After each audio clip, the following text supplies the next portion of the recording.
Kashmir, Kashmir, Stop killing. in Kashmir, Stop killing. in Kashmir, Stop killing. in Gaza, Stop killing. in Gaza, Stop killing. in Palestine, Stop killing. in Palestine, Stop killing. in Palestine, Stop killing. in Palestine, Stop killing. in Palestine, Stop killing. Stop killing.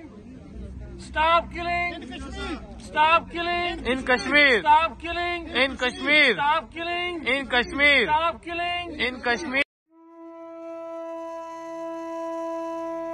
Bharat کے یوم سیاہ کے موقع پر کشمیر پیس forum Netherland نے عالمی عدالت دین Haag کے سامنے مقبوضہ کشمیر پر بھارتی افواج کے مظالم، ریاستی دہشت گردی کے خلاف اور غزہ فلسطین کے مسلمانوں پر اسرائیلی قتل و غارت، ہزاروں شہادتوں، بچوں، عورتوں، مظالم کے خلاف احتجاجی مظاہرہ تشکیل دیا۔ مظاہرین موسم کی خرابی کے باوجود کئی گھنٹے نعرہ بازی کرتے رہے۔ مظاہرے کا آغاز تلاوت قرآن پاک سے کیا گیا۔ نظامت کے فرائض کشمیر پیس فورم کے سیکرٹری جنرل راجہ فاروق حیدر نے ادا کیے۔ چودھری خالد احمد، راجہ قمر زیب، بدر النساء چودھری، راجہ زیب خان، حاجی رخسار احمد چودھری، خضر حیات، مشال بٹ، جاوید آبپارہ، راجہ اعجاز کیسر، کونسلر جنرل عدیل محمود نے خطاب کرتے ہوئے بین الاقوامی طاقتوں سے مطالبہ کیا کہ وہ ظلم کو روکنے میں اپنا کردار ادا کریں۔ مقبوضہ کشمیر اور فلسطین دنیا کے نقشے پر بہت پرانے حل طلب مسائل ہیں، انہیں فی الفور حل کیا جائے۔ Pakistan Islamic and culture Den Haag کے خطیب مولانا غلام مصطفیٰ نقشبندی نے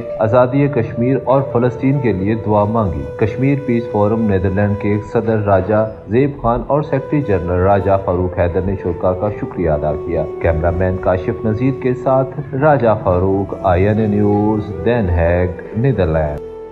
5 long years. India, a terrorist state which is occupying more than 2 dozen states by force. Not only Kashmir, but many other.